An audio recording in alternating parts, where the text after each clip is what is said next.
You're in luck. It's another edition of Flashback to Hawaii, the lost tapes edited together for your pleasure. I talk about living like a billionaire, drinking pina coladas, gender roles, mom and dad roles, and then not living like a billionaire. Maybe Matt taking a 27-mile bus ride to pick up our rental car, and how you can go crazy if you're rich. Also, the book I read called Waking Up White and the Story of Race. There's a lot packed into this episode. I hope you enjoy it. Also, if you're listening from Arizona, Indiana, Texas, Washington, or Wisconsin, please go to my website because I'm performing near you soon. What's happening today? What are you thinking about? When you're walking down the street, is your head in a cloud? Don't you want to know what's going on? Let's go! Checking in with Mary Lynn. Checking in with Mary Lynn. Checking in with Mary Lynn. Let's check in with Mary Lynn. Hey guys, welcome to the podcast. Mary Lynn, this is exciting. I am still in Hawaii. I'm living like a billionaire. That's not true, but I suddenly understand why rich people go crazy, or when you hear of people who win the lottery that spend all their money because they don't know what to do. We live with these restrictions in our lives for a reason. We live with the fear of needing to make money, of needing to survive. That's how it was for me and how I believe it should be. When you're 17, 18, it's like, oh, dang, I got to figure something out quick. For me, two of my good friends were going to great colleges, and I just had my head in a cloud, maybe in the sand is more like it, just buried with sand in my ears and in my eye sockets. And when I was able to open up my eyes and pay attention and listen, suddenly my two best friends are going, bye, we took AP courses and we applied to these colleges and we got good grades. And I'm looking at myself. I always considered them to be us to be similar, but it's nobody. I don't remember talking to them about colleges. I didn't talk to my parents about colleges. I guess I was supposed to get some job and get some job, like working at the grocery store or working at the mall or having a landscape business or working at a greenhouse. This is suddenly going down a real strange avenue. Working at Denny's. I was a waitress at Denny's.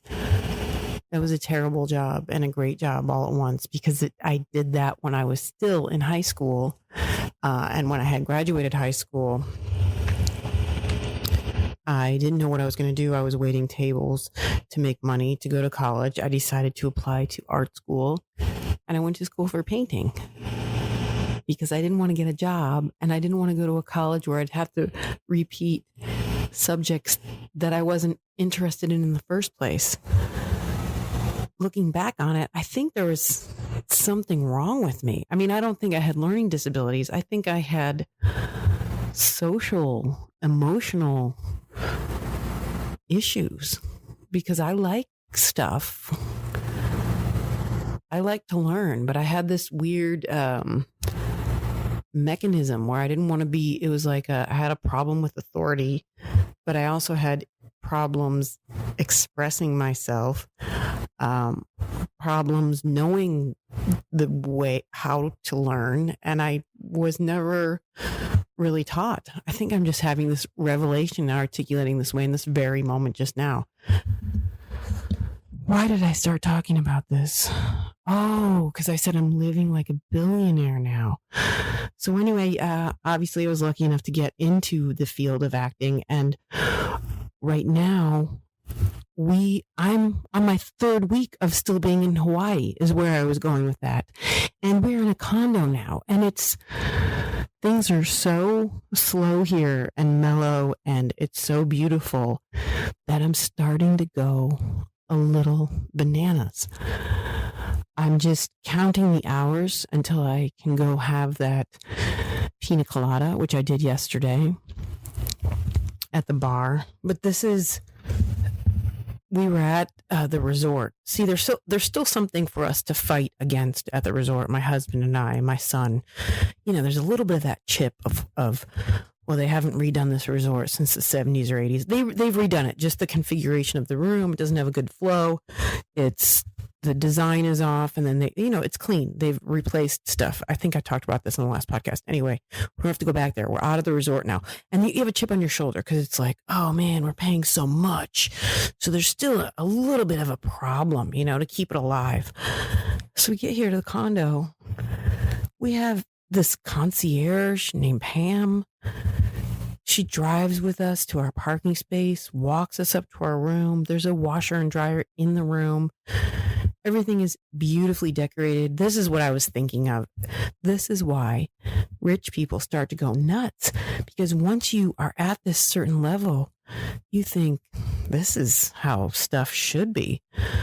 We have a closet. Our friends are here. They're the ones that turned us on to this condo. And my husband, we didn't tell them this, but Matt, we were 27 miles away from the resort. So our next, this condo was 27 miles away. We did not have a rental car, and he was trying to work out the pickup and drop off. They didn't have where you could take it to 27 miles away and have that be the eventual drop off place, right? We would have had to have gone back to Waikiki.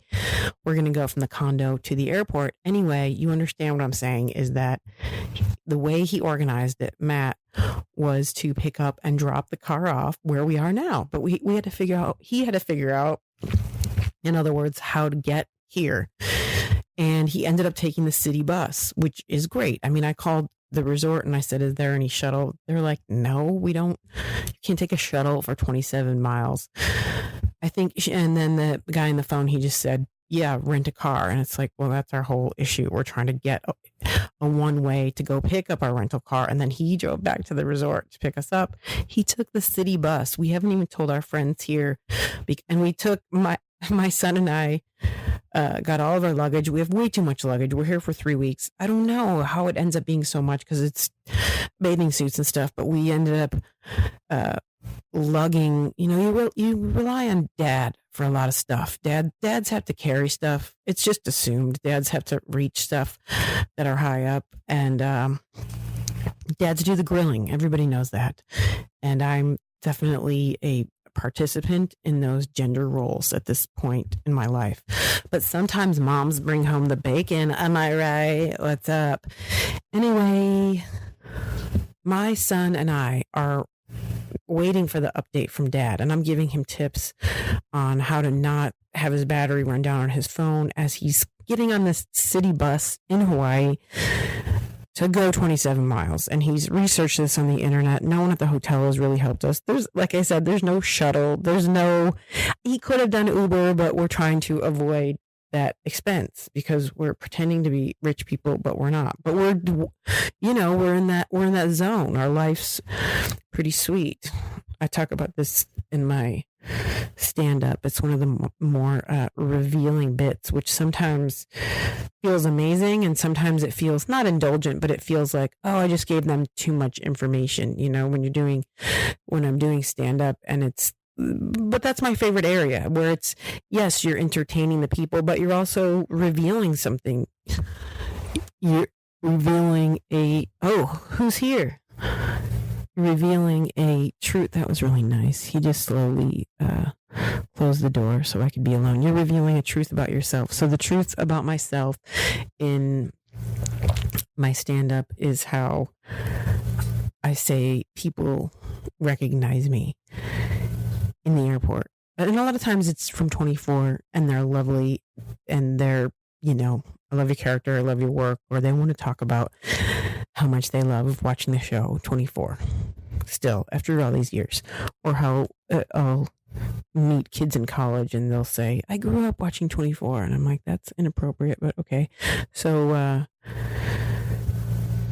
and sometimes people will just think that they know me and they don't. But occasionally, and this happens when I do B comedy clubs too. Like one time a couple, and it's in this sort of dingy back room comedy club that's 250 people max, and they've stapled a curtain.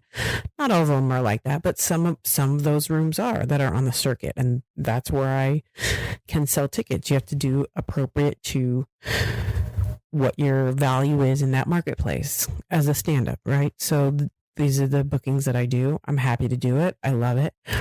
But occasionally I'll get a couple that's all dressed up that didn't really pay attention. Why should they? They are a fan of mine. They want to see me. They buy the ticket. They come out, and it's like, I just see on their face, the woman's got like white pants and a gold chain, long chain purse on, and just makeup flawless, hair flawless. And I'm just in a t-shirt and jeans, and we're in this funky back club where there's a makeshift bar, and the club's connected to this cafe where it's like a boozy bar cafe with a big wooden penis statue, and the club is sort of attached to it, but you have to walk through this loud bar to get there, and it's a small room. It's actually one of my favorite rooms to work stuff out in. It's 150 total, and there's little bench seats and a cement floor, and the woman, I just see on her face like, oh, whoa, just confusion. Why are you here? I thought this was going to be a nice theater. But my point with that was not that. I was just having fun telling you about the people that think that they're going to come to this glorious place. So, yeah, I'm here going crazy at the condo. It's actually nice to podcast right now and talk about that. I was going to get into, just everything slows down here. We had the doors open. A little bird came inside. We're talking to the bird. I worked out today. Did a lot of sitting around. I drank coffee out on the balcony and watched the beach. It's super hot out there. I'm waiting for that, like I said, the cocktail hour, and we're at this really nice condo. Oh, that's what I was thinking way back before I started talking about that other stuff. You start to notice, because now I'm at this level of, this is a really nice space. And then you hear a leaf blower, and it's like, what are they doing on our condo site? Like, that shouldn't be here. Stuff shuts down here really early. Like, it's a little bit, not quite Stepford wifey, but everything is just so. Oh, and then I was in the kitchen of the condo, and I took out, I was making eggs, and there was, again, we're like, oh, nice refrigerator, and they have a coffee maker, and they put it so civilized. Oh my gosh, I got totally sidetracked. I was talking about my husband taking the bus. We also, when we left the resort, we had bought these floaties at the ABC store. So we had this pink raft and this other donut shaped floating thing, and we didn't bother to deflate them because we knew we'll probably use them here. So we just shoved them in the car, and our friends who were already here in the condo, when we opened the back seat and the raft was taking up, like, my son drove the whole way here with just the pink raft in front of his face, and we shoved the other one in the trunk, and they just laughed their asses off at us for traveling 30 miles with fully blown up rafts in our car. Hashtag hit me up. Is that who's normal? Who errs on the side of normal and weird on that one? And we were just like, what? That's how we roll, man. We bring our fully blown up rafts with us. But that's the thing I was thinking about. This place is like, they have stuff here for you. I mean, it's very well decorated. I'm looking at a nice fake potted plant right now. The air conditioning is perfect temperature. The ceiling fan is going. Oh, the blinds and the curtains have automatic. You press the button and they close and they open, and it's so civilized. And then even in the closet, where they have like a little starter detergent for you, and so we just, after being in the resort and being like, oh, I got to walk down and buy a water. And then here, I mean, you could drink tap water, but you know what I'm saying? Like, oh, I got to go down and buy a cereal. And here it's like more civilized and more, you have your own kitchen. And in the closet, there's a boogie board that if you're staying in this condo, you have these little supplies that they leave for you. There's, the ironing board and the beach towels. there for you. You don't have to worry about it. So we think that's part of why they laughed at and like I said, we didn't even tell them that Matt had taken the city bus and then driven our rental car back to pick us up. But yeah, there's little beach toys in the closet here, and I've put things in drawers, and I had my coffee out on the lanai. And when I went to go make the eggs and the spatula thing, it had, because we were so impressed with how fully stocked and clean everything was. And then I pulled out the spatula, or the little flipper thing. Not a spatula, but the flipper one, right? That had like little grating in it. And on it was little bits of someone else's scrambled egg. So it just punctured a hole, as did the leaf blower. It punctured a hole in that perfect condo living. And those are the things that, like, I think rich people who they're just like, no, we need all the comforts, and we need things to be a certain amount of beautiful and a certain amount of calm or a certain amount of luxury. And then you just end up developing this more high-end lifestyle. Don't get me wrong. I want to be I'm condo living all the way. But it was just kind of funny, because then the things that bother you, you're just, it's so much worse, because you're not expecting it. I guess you're not expecting it because everything's so lovely.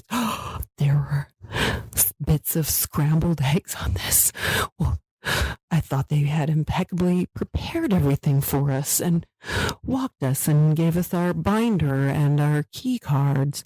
And you have to have a key card to go everywhere. And the bathrooms, when we were at the resort, not that the bathrooms at the resort those were fine in our room and everything, but right across the street, if you go to some sandwich place, we're right on Waikiki, so some of the doors are locked, and there's some, you got to put the code in, and then there were some gross bathrooms, and that's just part of city living, even in just outside Waikiki, or just even across the street from Waikiki. There's some funky businesses. You see all kinds of people. You see families. You see people partying. You see young people. There's some homeless people. Again, not right on the hotel strip, but very nearby. It's a city.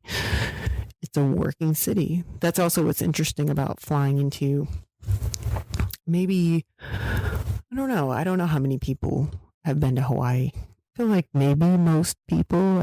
I'm a fully grown adult. I've been here quite a few times, but I haven't I went to Oahu once, only with my parents years ago. And I've been to Maui a couple times, Kauai once, and the Big Island once over the years. But when you fly into Oahu, and I knew it was going to be like this, but it's like, it feels like a regular city. And when you go to some of these other airports on Kauai and Maui, they're so small, and they, it has that touch of treating a tourist where there's the open air, the palm frond, thatched style thing right at the airport. And maybe your company that you booked your vacation from is going to give you a lei, or give you a cocktail, or give you a ride from the airport. And when we flew into, I was coming in to work on Hawaii 5-0. So in some ways I was completely treated amazing, and that was super fun. But I was working, and we're coming into Honolulu, and it's a real, it's cement, and it's a bigger airport, and you're getting a glimpse of that. But I like that. I was really excited. And where we're at right now is more remote. We have a lagoon out in the back. And this is, interesting in its own right, because next to where these condos are two big empty spaces. Oh, and this was also a place, somebody actually texted me, because I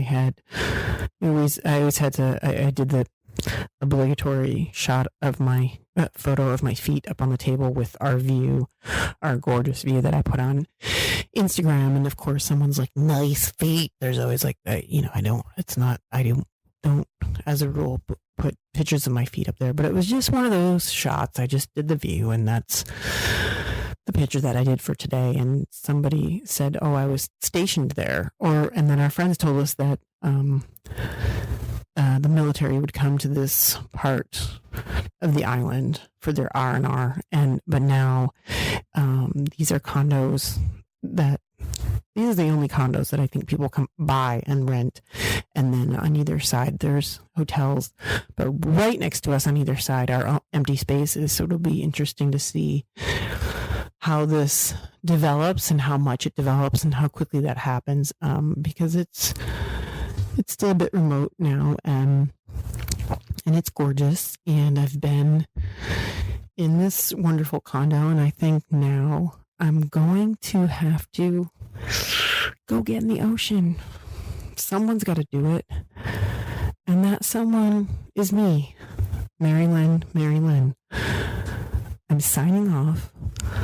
I'll talk to you soon. Oh, I still haven't talked about this book I'm reading. It's called Waking Up White and Finding Myself in the Story of Race. I'm having a really hard time. I thought I would be done with it, but every time I read it, it's so dense and it's so like, oh my God, like it's about this white woman who realizes how racist she is and how her worldview was completely naive and not seeing what's really happening. And she was sort of living this whitewashed life and how she started dismantling it. And every time I read it, I'm like, damn, that is like, I'm so white and all this is so true. So I've been wanting to talk about it, but I have to find a way to enter in on it. And it's a lot to digest. And there's little questions that ask you about your own life and quiz you at the back of it, which are basically every chapter is like, yes, you are racist, whitey. So anyway, that was a little addendum at the end of my podcast, which I was ending. And then I added onto it with this textbook I'm reading. All right. Enjoy yourselves. Have a good week. It's almost back to school, everybody. It's the end of August. All right, enjoy. Talk to you soon. Mary Lynn, signing off.